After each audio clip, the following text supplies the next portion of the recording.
Depuis quand ça existe l'Art Nouveau? Le métro parisien, ça pue, c'est moche, et à sa construction, c'est ultra industriel. Les ingénieurs, dont Fulgence Bienvenue, se sont dit faudrait rendre ça un peu plus beau, non? Enfin, je sais pas, je propose.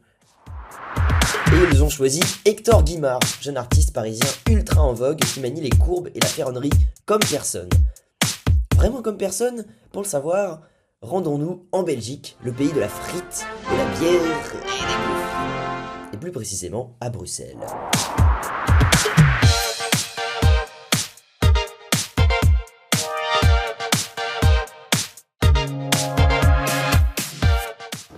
Bienvenue à Bruxelles, une fois. Bruxelles est une ville merveilleuse. J'ai par exemple vu le Mac and Peace, la cathédrale de Bruxelles, un joli château en ruine, les galeries belges,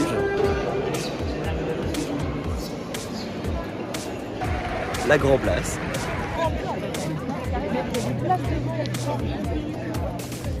le parc central de Bruxelles, le Parlement de Bruxelles et de manière générale une ville remplie d'art nouveau.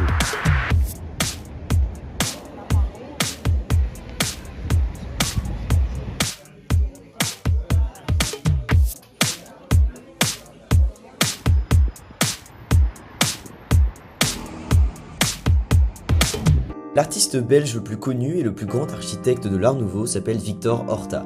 Il fait construire en 1900 ses ateliers ainsi que sa maison personnelle dans un style Art Nouveau au sud de Bruxelles. C'est là où nous nous rendons tout de suite.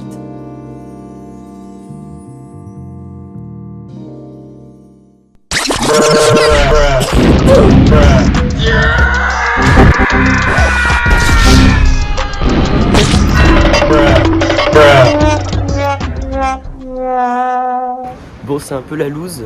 Déjà, la façade de la maison, elle était en travaux. Et en plus, à l'intérieur, impossible de prendre des photos.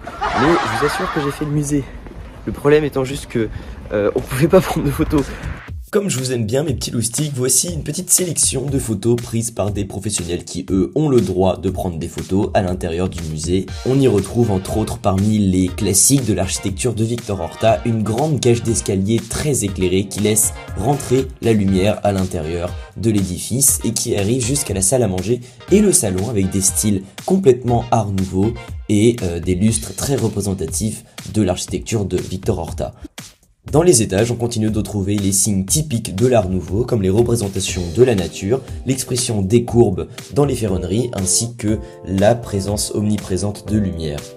Et cette caractéristique des grandes cages d'escalier ainsi que la forte présence de lumière se retrouve dans les autres œuvres de Victor Horta et globalement dans toutes les œuvres d'Art Nouveau. C'est là où réside toute la place de la nature, c'est-à-dire laisser rentrer la lumière naturelle de l'extérieur, donner un regard de l'intérieur vers l'extérieur ainsi que créer un vrai lien entre nature et habitat.